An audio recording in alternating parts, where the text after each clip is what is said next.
Julie est plutôt une fille de bonne composition, souriante, ouverte au dialogue et tolérante. Mais il y a des situations qui ont, disons, la capacité de lui faire perdre son flegme et qui lui donnent envie de se battre. C'est le cas de l'accord dit compétitivité des entreprises et sécurisation de l'emploi, un accord conclu mi-janvier entre le patronat et 3 syndicats et qui doit bientôt faire l'objet d'une loi. Avancées majeures ont raconté les signataires, accords gagnant-gagnant ont repris certains médias crédules. Le résultat est au contraire très déséquilibré en défaveur des salariés.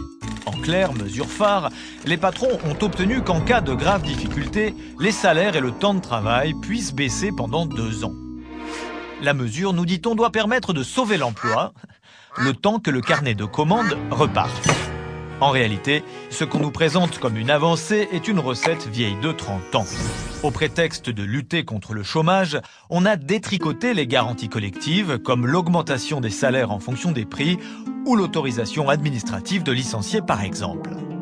La philosophie derrière tout cela est simple. Pour que les entreprises soient compétitives, il faudrait que les salariés coûtent moins cher et qu'ils soient plus flexibles. Sauf que depuis 30 ans, ça ne marche pas.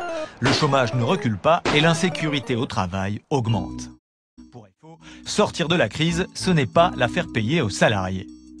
D'abord, ce n'est pas parce que les employeurs pourront licencier plus facilement qu'ils embaucheront. Ensuite, pour créer de l'emploi, il faut de l'activité économique, donc des investissements, de la consommation, des emplois stables et des salaires en hausse. Mais revenons à quelques détails de cet accord qui montrent qu'au final, les salariés sont largement perdants.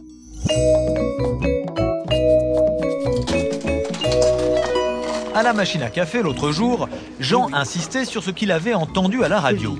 L'accord prévoit que les CDD vont coûter plus cher. Moins de contrats courts et incertains, voilà plutôt une bonne nouvelle. C'est vrai, expliqua Julie, les cotisations sur les CDD de moins d'1 mois vont coûter plus cher aux patrons. Mais dans leur jeu, de nombreux contrats précaires échappent totalement au surcoût. Par exemple, les CDD de remplacement, les CDD saisonniers et surtout l'intérim.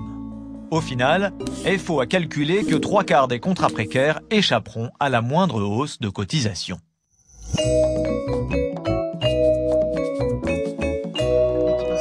Le lendemain, c'est Leïla qui trouvait que tout de même cet accord compétitivité-emploi devrait limiter le temps partiel non choisi. Sa cousine caissière, par exemple, est employée 20 heures par semaine. Alors, des heures en plus, ça serait bon à prendre, non? François et Julie lui expliquèrent la réalité. L'accord prévoit certes qu'aucun contrat ne pourra dorénavant faire moins de 24 heures par semaine, mais il ne changera rien au contrat existant. Exit les heures en plus si l'employeur n'accepte pas.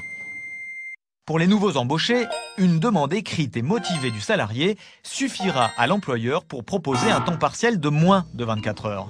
Quand on a besoin à tout prix d'un emploi, la demande motivée et signée en question risque fort d'être dictée par le patron. Bref, là encore, les apparentes avancées sont battues en brèche dans les petites lignes de l'accord.